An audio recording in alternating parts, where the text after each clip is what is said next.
Support comes from Missouri Forest Products Association, committed to sustainable and sound conservation of the state's forests, which support more than 41,000 Missouri jobs, resulting in a $10 billion industry. ChooseWood.com. Welcome to St. Louis on the Air. I'm Ruth Ezell. As schools start to let out, students will still have a chance to learn and grow at their local libraries. And as part of the Your Library Renewed campaign, various branches in the St. Louis County system will be seeing changes to their amenities.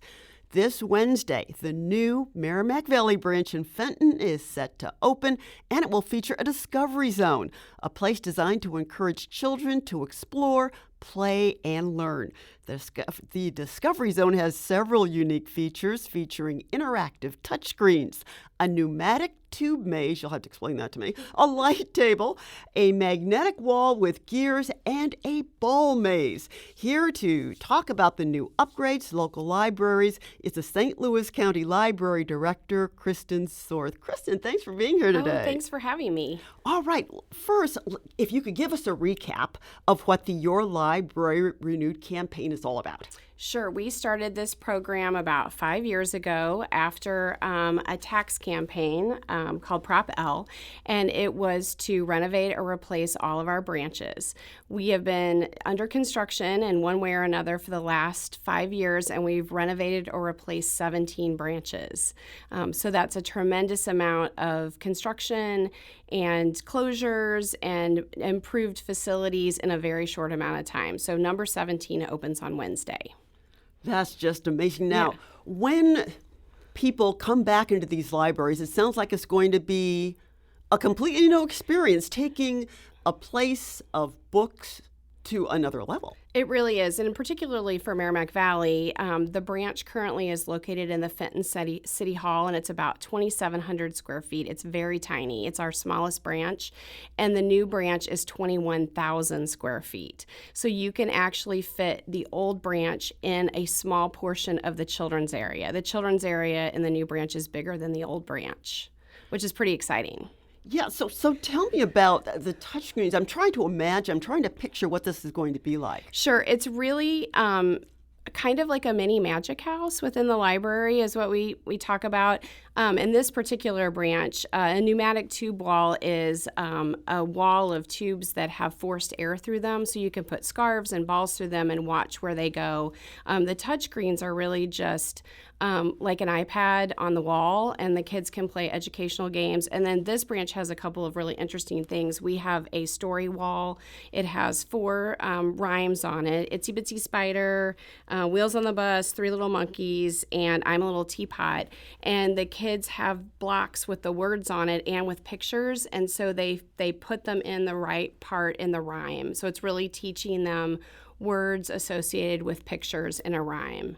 So really fun. And then we have this really cool racetrack. You can build your own car, and we have a finish line, and 3 cars can race at the same time. Really fun. Sounds delightful. It's very different. So I'm wondering, in this whole reconstruction process, was there any public input? I mean, how did you decide what you were going to do? We did go through community engagement. We did surveys of the patrons and also the staff. And what we heard was we want more comfortable seating. We want more open spaces. We want better children's areas, better teen spaces. And so we really did that in these buildings. It's a different library experience. We actually have quiet rooms in our new libraries because the libraries are quite noisy. There's a lot of activity going on, and we placed all of our meeting rooms inside the branch with glass on them so that you could see inside to see our programs. You can take a yoga class. You can come for story time, all kinds of things that people may not expect at a library, like yoga or Zumba or slide dancing class. And it sounds like your goal is to actually reach out to more people who might not go every day to the library. Exactly. We still have books. That's still what we do, what we want people to come in and read, but we also want people to come in and use our free Wi-Fi or our public computers or to come see an author. We have a great author event program at our headquarters branch and some of our other branches.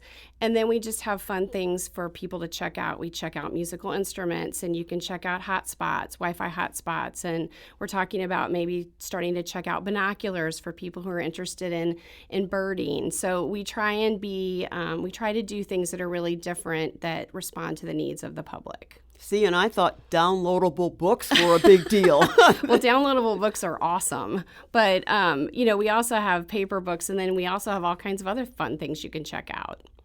Now, one of the branches that I use a lot is the Mid-County. And Yes. I was just astounded by the fact that, they're just going to tear it down and just build up another building. So Yes. I'm curious in terms of square footage and that sort of thing, how different is that going to be? So that branch is bigger than it used to be. It grew quite a bit, and it also has a brand new parking garage. If you were in that parking garage before, you know that it wasn't the greatest.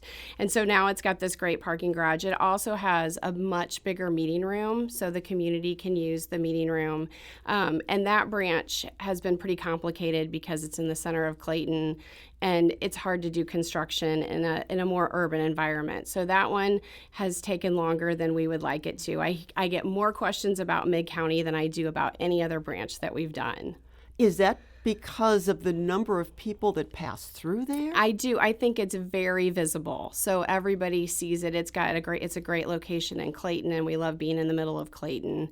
And with all the development going on there, it's going to be a really great resource, and it will have Sunday hours. We've never had Sunday hours at the Mid-County branch in Clayton, and actually the Merrimack Valley branch will have Sunday hours as well, which is a very busy day for us. Yeah, and I would imagine, too, with the Centene expansion, you're going to pick up a lot of new members. Tons of new members, and also there's just a lot of development there with all the new condos and apartments that are going in there. It's going to be very busy, and that's why we wanted to add Sunday hours as well. Now, these discovery zones that you were talking about, is there going to be some kind of discovery zone in every library branch that's being renovated? No, we only have 3. So we have one at Daniel Boone, one at Florissant Valley, and then this one at Merrimack Valley. And we tried to place them regionally. This way, they're really a destination place for families to go and spend time with their kids. So after...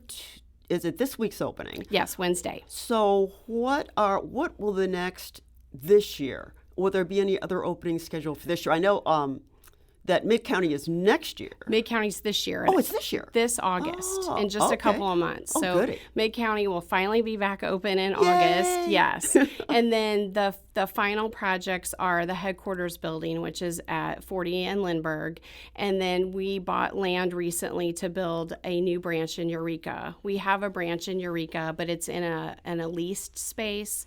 And so we bought some land at the base of a brand new neighborhood, and we are in design right now to build that branch. So do you have a specific timetable since you are so early in the process? Right.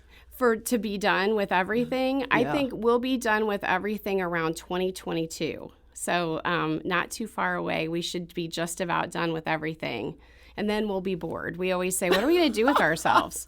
But, we've been very innovative during the construction. We didn't want to just focus on construction. So we've added a lot of programs and services during this time as well. Do you all also entertain, even though you've got everything pretty well set, do you continually entertain ideas from the public about what could be added in terms of services? We do. We get suggestions all the time from patrons. And for example, musical instruments, that's something that people have often asked about. Telescopes, we have a telescope lending program. So there's a lot of times we take patron comments, either informal or formal, and then we do an evaluation and decide if we should start offering that service or that program. We've had lots of requests over the years for all types of programs related to health and fitness and art, and so we've tried to add programs that the patrons want. And In terms of the instrument rental, it seems to me that concerts wouldn't be far away. We do have concerts. So we actually have a couple things. We have a reading garden at our Sax branch, and we often have outdoor concerts there. And then at Merrimack Valley, we have a lot of outdoor green space there. It actually has a walking path that's a third of a mile that goes all the way around the branch, which is we've never had before. An outdoor reading deck where you can sit outside and read. And we plan to have a concert there in the next week after we open it. So we definitely have concerts at the library. So it just sounds like there's something for everyone. There really is. It's a fun place. I think that, it's definitely not your shushy, come in, grab a book and leave as quick as you can place. It's a place to come in and have a good time. We're talking with St. Louis County Library Director Kristen Sorth about the latest upgrades in addition to the library system's branches. And I'd like to invite our listeners to join into the conversation. If you have a question or comment for our guests, give us a call at 314-382-8255. That's 382-TALK. Or you can send us a tweet at STL On Air or email us at talk@stlpublicradio.org. So what are some of the other initiatives that are taking place within the library system right now outside the campaign? So we have a couple of things. Of course, Summer Reading Club starts in a couple weeks. So we encourage everyone to come in and participate in Summer Reading Club. That's for kids and teens and adults. And then we also have our summer lunch program. We offer summer lunches for kids at several of our branches. And then we have this really great new program called Mind Play Virtual Reading Coach. And it is online software that is really to assist adults who want to improve their reading skills. Do you have any personal favorites? I know you're probably like a proud mom that doesn't want to say you like one kid more than the other, but do you have a personal favorites for branches? Well, I always say that the last branch to open is my favorite, but I will tell you my very favorite branch is Grants View. It's right across from Grants Farm, and you can sit in there and see the animals at Grants Farm. However, Merrimack Valley is amazing, so it may give Grants View a run for its money. Well, what are some of the latest trends in terms of how libraries should be engaging with patrons these days? I definitely think that it's more of a community space. For some neighborhoods, it is the center of community, and I think it's a place for people to gather and have conversations. We have tons of comfortable seating. We have some small meeting rooms and some study rooms where people can gather to talk and visit. It's a place to go and learn new things, to be exposed to things that you've never learned before, like musical instruments. I think a lot of people think that those are for kids, but a lot of adults come in and try out musical instruments that way. So it's definitely a place to come and discover new things and meet new people. Well, it's funny you should mention that. The St. Louis Guitar Society, I've seen them rehearse at the Mid-County branch. Yes. So, yeah, I can for sure say that adults do take part in that. They do, and we have, at headquarters, we have a ukulele fight club meeting where all these people come in and sit around and play the ukulele together. And, there's not a lot of places where you can get together with people you don't know and hang out and play the ukulele in a library, much less. Wow. We've got a call right now from Elizabeth. She lives in Belleville. Good afternoon, Elizabeth. Hi, how are you? Doing good. I absolutely love all the things that are going on and all the really neat things that you can check out from libraries now. But I just want to make a comment about, what you had said about libraries are no longer shushy kinds of places you can go and have a good time.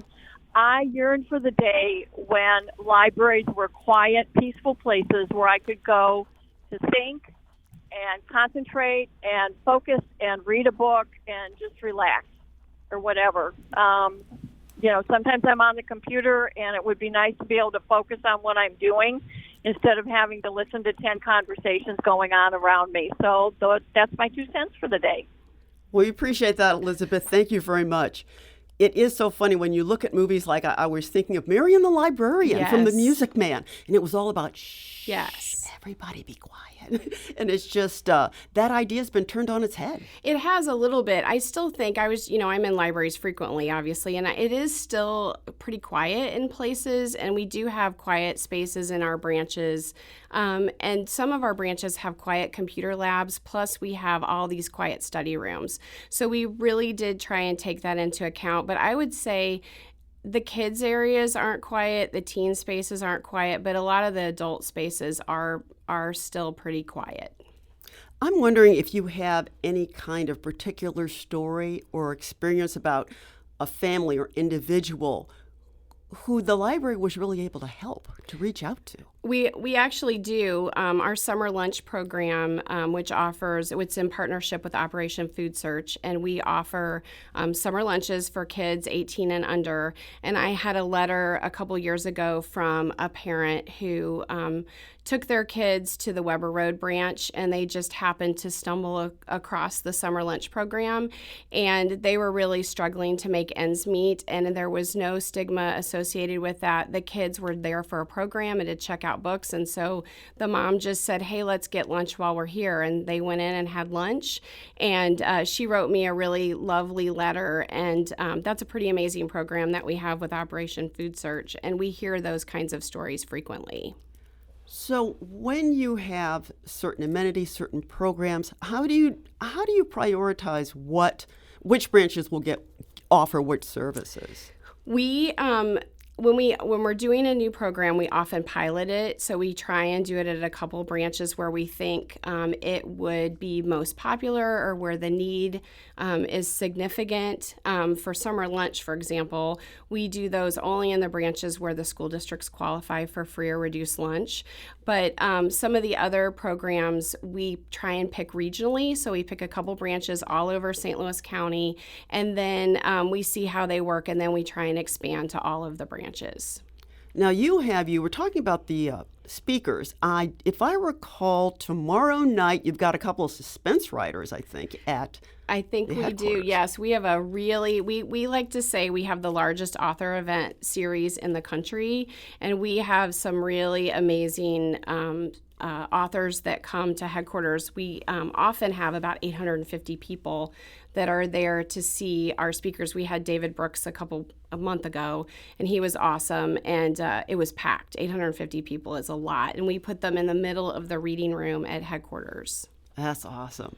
Now, the director of the Ferguson Library was on the show recently, so do you ever have collaboration with independent libraries like Ferguson? We do. We collaborate a lot with St. Louis Public Library in the city. We have several joint programs. We do Career Online High School.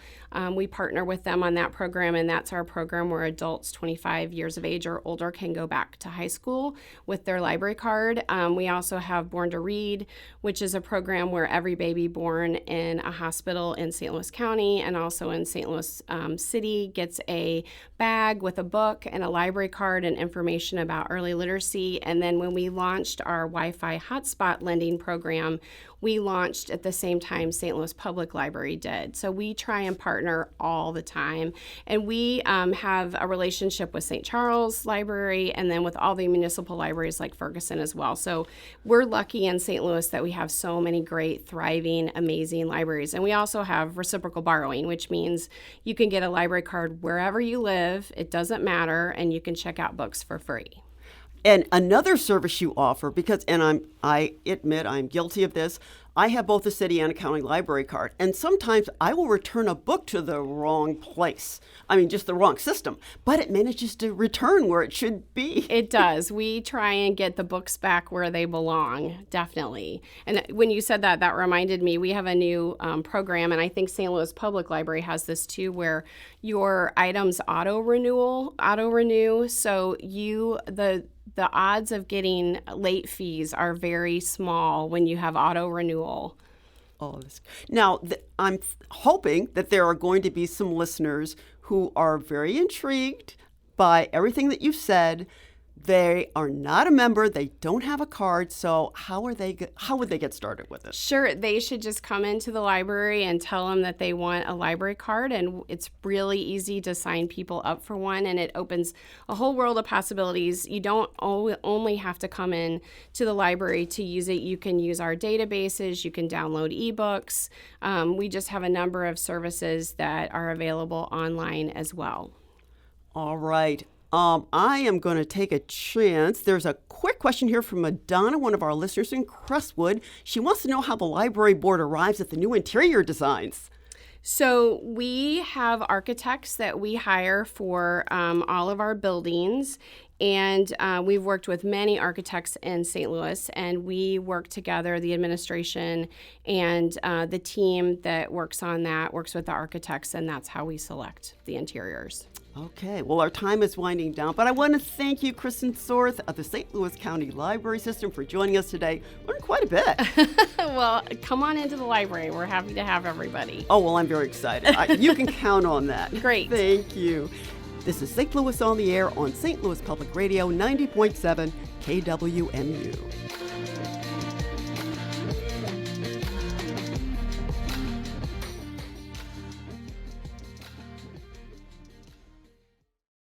Support comes from Missouri Forest Products Association, committed to sustainable and sound conservation of the state's forests, which support more than 41,000 Missouri jobs, resulting in a $10 billion industry.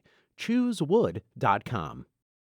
St. Louis Public Radio's The Gateway gives you the day's news first thing every weekday morning. From the ever-evolving relationship between St. Louis City and County to developments in the Missouri and Illinois state capitals and reports from our correspondents in Rolla and the Metro East. We put it all in a roughly 10-minute package with clarity and context. Download The Gateway wherever you get podcasts.